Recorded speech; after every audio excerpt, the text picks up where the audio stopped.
Hi, it's me again with Corel Draw Tips and Tricks. And somebody posted this on Facebook and wanted to know how to remove the white background. So I'm going to put it to the back of the page. And as you can see, it's got a white background all around it. So if we select it, it's already a bitmap. It's already black and white, so you don't have to do anything but go to Trace, Outline, Trace, Clip Art. It's going to take just a second.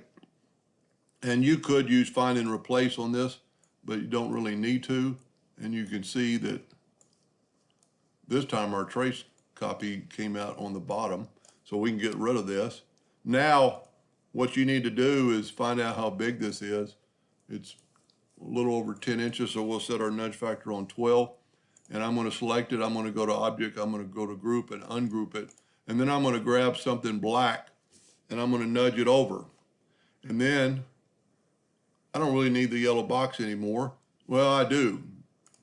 Tell you what, let's make our nudge factor, let's back up here, make our nudge factor so it gets off the screen, and we'll actually make our yellow box bigger. Let's make our 15 inches, grab some black, you can see it grabbed a lot, and then grab that and just nudge it over, and then just kind of, you could use Find and Replace, but there's very little black in here, so we can just nudge everything over. And just make sure you get all the black, because that's pretty much the detail of it.